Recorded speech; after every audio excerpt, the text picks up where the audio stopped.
অনেক সময় বাড়িতে মাছ মাংস না থাকলে আমাদের ভাবতে হয় রাতে কী রান্না করব। যদি 2-3টে পাঁপড় থাকে তাহলে এইভাবে পাঁপড়ের তরকারি তৈরি করে নিন। অসম্ভব টেস্টি একটি রেসিপি। একটি পদ দিয়ে কিন্তু খাওয়া কমপ্লিট হয়ে যাবে। পেঁয়াজ রসুন কিছুই দেব না, একটি নিরামিষ পদ তৈরি করব। আর শুধু তাই নয়, পাঁপড় দিয়ে যে এত ভালো খাবার তৈরি করা যেতে পারে না খেলে কিন্তু বিশ্বাস করবেন না। রেসিপিটি দেখার আগে আপনাদের সবাইকে নমস্কার জানাই আর আপনাদের সুস্থ জীবন কামনা করি। চলুন তাহলে এবার পাঁপড়ের এই সুস্বাদু রেসিপিটি দেখে নেওয়া যাক। আমি এখানে 1 প্যাকেট পাঁপড় নিয়েছি, যে কোনো ব্র্যান্ডেরই নিতে পারেন। প্যাকেটের সবগুলো পাঁপড়ই কিন্তু লাগবে না, মাত্র 3টে পাঁপড় আমি এখান থেকে নিয়ে নিচ্ছি।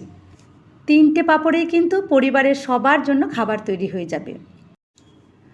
পাঁপড়গুলো প্রথমেই ভেজে নিতে হবে, তাই ভাজার সুবিধার্থে আমি পাঁপড়গুলো মাঝখান থেকে ডুমো করে ভেঙে নেব।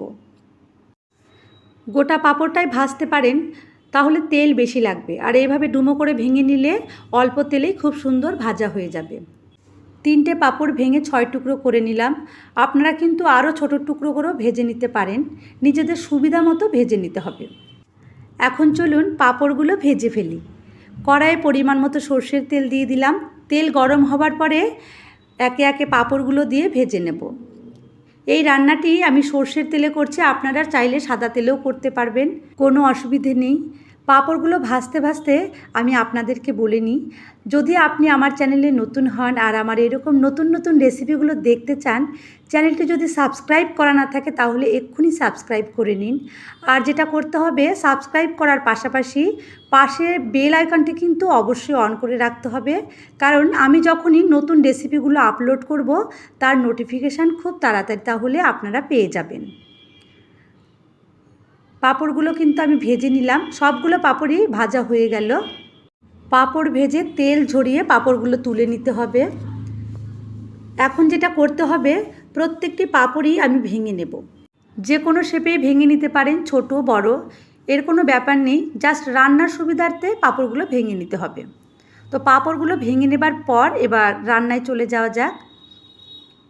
পাঁপড় ভাজবার পর কড়াইয়ে যে পরিমাণ তেল বেঁচেছিল সেই তেলের মধ্যেই বাকি রান্নাটি সেরে নেব।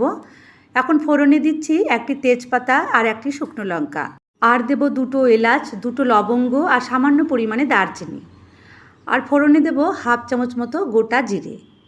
ফোড়নগুলো এবার লাল লাল করে ভেজে নিতে হবে। ফোড়ন থেকে যখন সুন্দর গন্ধ বেরোবে তখনই ডুমো ডুমো করে কেটে রাখা আলুগুলো দিয়ে গোল্ডেন কালার করে ভেজে নেব। আলুগুলো খুব ভালোভাবে ভেজে নিয়েছি। এখন এর মধ্যে দিয়ে দিচ্ছি 1 চামচ আদা বাটা, আর ঝালের জন্য দেব 6-7টা চেরা কাঁচা লঙ্কা। কাঁচা লঙ্কাগুলো বেটেও দিতে পারেন, আমি বাটাবাটির কোনো ঝামেলা করিনি তাই কাঁচা লঙ্কাগুলো চিড়েই দিয়ে দিলাম। আর দিয়ে দিচ্ছি 1 চামচ লবণ, 1/2 চামচ হলুদ আর 1/2 চামচ লাল লঙ্কার গুঁড়ো। এর সঙ্গেই দিলাম 1/2 চামচের একটু বেশি জিরে গুঁড়ো। ব্যাস, এই হলো মশলা। এবারে সামান্য একটু জল দিয়ে এই মশলাগুলো খুব ভালোভাবে কষিয়ে নেব। গ্যাসের ফ্লেম মিডিয়ামে রেখেছি, জল দিয়েছি তাই মশলা পুড়ে যাবার কোনো ভয় নেই। যতক্ষণ না মশলার উপরে তেল ভেসে উঠছে ততক্ষণ পর্যন্ত একটু সময় নিয়ে নাড়াচাড়া করে মশলা কিন্তু খুব ভালোভাবে কষিয়ে নিতে হবে। মশলা কষানো হয়ে গেছে, এখন একটি টমেটো ডুমো ডুমো করে কেটে দিয়ে দিলাম। টমেটো দেবার পরে আরও 1.5 থেকে 2 মিনিট নাড়াচাড়া করে টমেটোগুলো গলে যাওয়া পর্যন্ত খুব ভালোভাবে আবারও কষিয়ে নিলাম। এখন দিয়ে দেব পরিমাণ মতো জল, 2 কাপ জল দিচ্ছি। আপনারা আপনাদের পরিমাণ মতো জল দিয়ে নেবেন, যতটা ঝোল রাখতে চাইবেন সেই পরিমাণে জল দিতে হবে। এই সময় কিন্তু আমি গ্যাসের ফ্লেম হাইয়ে রেখেছি। জল দেবার পরে আরও 4 থেকে 5 মিনিট খুব ভালোভাবে রান্না করে নেব। এই সময়ে ঢাকনা দিয়ে রান্না করে নিতে পারেন, তাহলে খুব তাড়াতাড়ি আলুগুলো গলে যাবে। আলু একটু চেক করে দেখে নেবেন আলু গলেছে কি না। আলু গলার পরই পাঁপড় দিতে হবে, কারণ পাঁপড় দেবার পর কিন্তু আর বেশিক্ষণ রান্না করা যাবে না। আলু খুব ভালোভাবে গলে গেছে, এখন আমি পাঁপড়ের টুকরোগুলো দিয়ে দিচ্ছি। পাঁপড় দেবার পর আর 1.5 থেকে 2 মিনিট রান্না করব। বেশিক্ষণ পাঁপড় দেওয়ার পর রান্না করলে পাঁপড়ের যে সুন্দর একটি ফ্লেভার আছে সেটা কিন্তু চলে যাবে। পাঁপড়ের এই ফ্লেভারটাই কিন্তু খাবারটা অনেক বেশি সুস্বাদু করে। পাঁপড় দেবার পর নাড়াচাড়া করে 1.5 থেকে 2 মিনিট রান্না করে নিয়েছি। এখন আমি 1 চামচ মতো গরম মশলা দিয়ে দিলাম, আর সঙ্গে দেব 1/2 চামচ ঘি। ঘি আর গরম মশলা দিয়ে নাড়াচাড়া করে মিশিয়ে নিলেই পাঁপড়ের এই সুস্বাদু রেসিপিটি কিন্তু একদম রেডি হয়ে যাবে।